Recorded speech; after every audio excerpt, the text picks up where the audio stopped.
Viewers often ask me to recommend to them a supermini. To be honest, I have no favorite in this class. Toyota Yaris is boring, but whatever I say about it, people will buy it anyway. Skoda Fabia, well, in Poland it's a repmobile. I haven't seen many in Western Europe though. Mazda 2 is great to drive, but I disqualify all Mazdas for their current infotainment system. Renault Clio, yeah, if you like cheap interiors. Volkswagen Polo, full review is coming up soon, so no spoilers. And what about Ford Fiesta?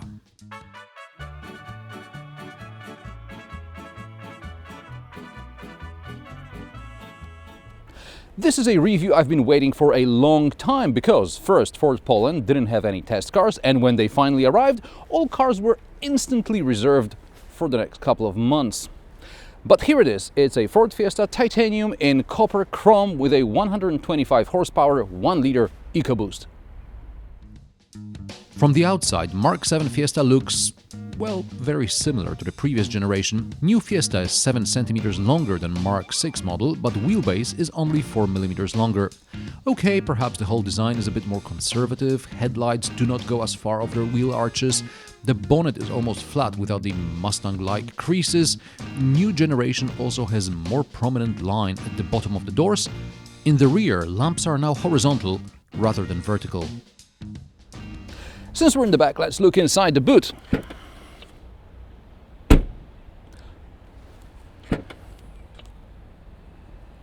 Oh, this is going to take a while. So I assume this is a so-called pre-production car, which is why I almost dropped a case of wine at the supermarket. Thanks, Ford. Anyway, at 292 liters, this is hardly the best in class, but it's sort of on the higher end of average.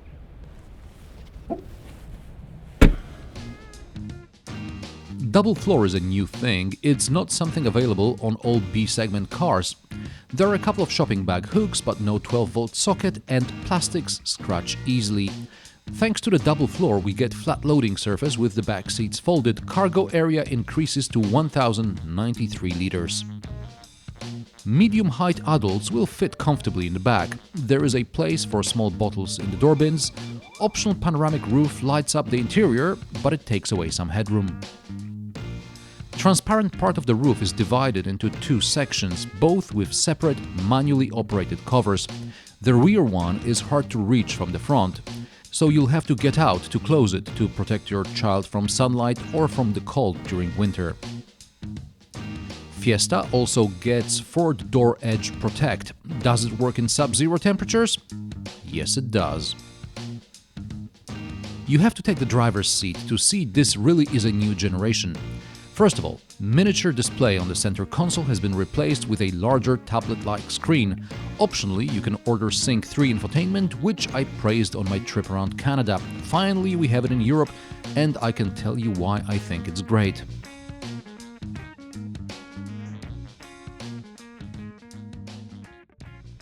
First of all, it's the low bass effect. Sync 2 was so bad, it's hard to imagine anything worse. Well, perhaps except for Mazda Connect. Sure, Sync 3 SatNav is nowhere as good as Google Maps, but for a factory infotainment system, this is very responsive, very intuitive, very fast. I like it.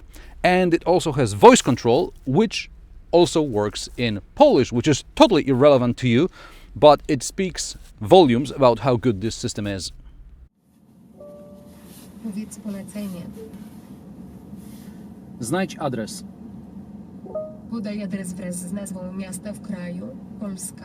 Aby wyszukać w innym kraju, powiedz zmień kraj.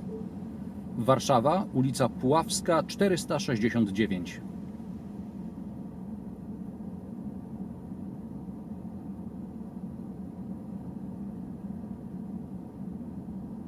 Po zakończeniu naciśnij przycisk obsługi głosowej, a następnie powiedz ustaw jako cel. Możesz też powiedzieć zmień coś. Yes, manual input is probably faster, but the goal is to have you keep both hands on the wheel at all times, or at most times anyway. Sync 3 also can read you text messages, also in Polish, which is also not very obvious, which you shall hear now. W Szczebrzeszynie niech chrząszcz brzmi w trzcinie. You can also tell the system that you're hungry, that you need to refuel, etc. In some Ford models, Sync 3 can also be used to operate the climate control. Until recently, such systems, such options were available only on premium cars. But if you prefer Cupertino or Mountain View Way, there is also Apple CarPlay and Android Auto. There are a couple of cup holders and a small shelf that barely fits a smartphone. Really, Ford, just because there is Sync 3 on board doesn't mean I'll keep my smartphone in the pocket. In order to connect Apple CarPlay or Android Auto, I still need to use this badly placed USB port. Why badly placed? I tried charging my phone and during gear change I kept touching the cable. Perhaps if this cubby was bigger, I could fit the cable inside. Instead, piano black plastic is scratched and the USB port is already moving. Poor design, Ford. Glove box is large for this small a car, but storage under the armrest is on the small side. Door bins are also narrow and it's hard to reach between the doors and the seat, for example, to adjust the backrest. The knob is too small and too far.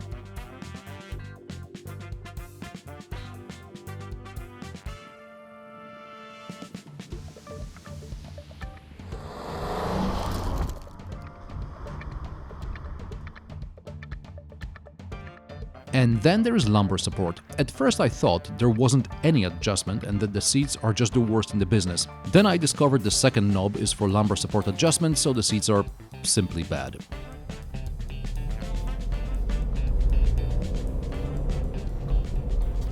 Sure, not everybody has the same back problems, but if you do, pay attention to these seats during a test drive. Also pay attention to the position of the instrument cluster. I think it's too low, but perhaps a shorter person may find it convenient.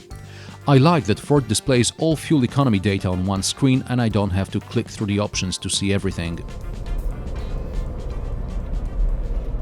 Another thing you may want to consider are headlights. I realize Fiesta is a city car. However, I would like to have a xenon or LED headlights option. Here, there are only halogen headlights and optional LED day running lights. Definitely not enough at night on B roads. And climate control barely copes with low temperatures. At -4 degrees Celsius outside with heated seats on and with temperatures set to 20.5 degrees, I was still rather cold inside. I guess it's because of the panoramic roof. By the way, check out the finish.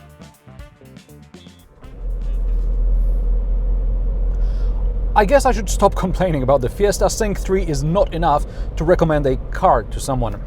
On the plus side, Ford Fiesta gets an optional Bang & Olufsen audio system. Unfortunately, at my age, one has not just back problems, but also hearing problems, so I can't really tell you if it's any good.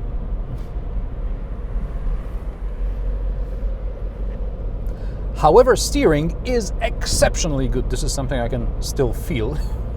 Fords are known for fast and precise steering, and Fiesta is no exception here.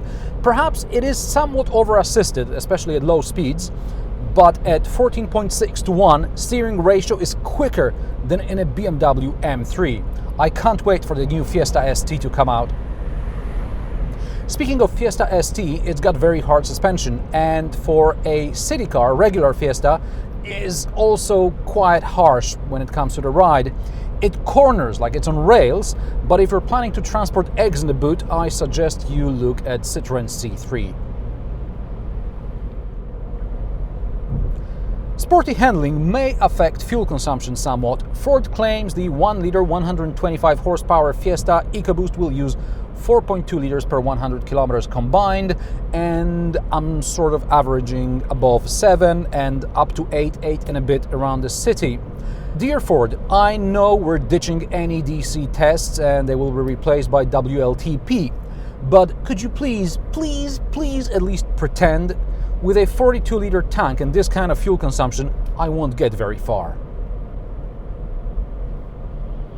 You can get the Fiesta with a 1.0 EcoBoost with power ranging from 100 to 140 horsepower, or a normally aspirated 1100cc engine, or a 1.5 diesel. Ford Fiesta got a 5-star Euro NCAP rating. As standard, Fiesta gets lane assist.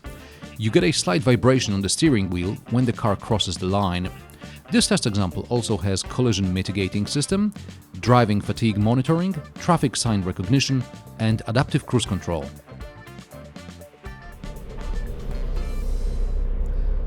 Speaking of adaptive cruise control, I think there are a bit too many buttons on the steering wheel and they are a bit too small.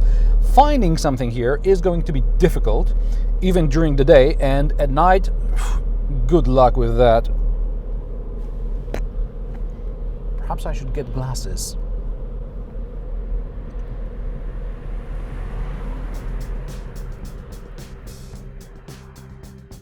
Another option is automatic parking. This is where I will complain that reverse gear is behind the 6th gear.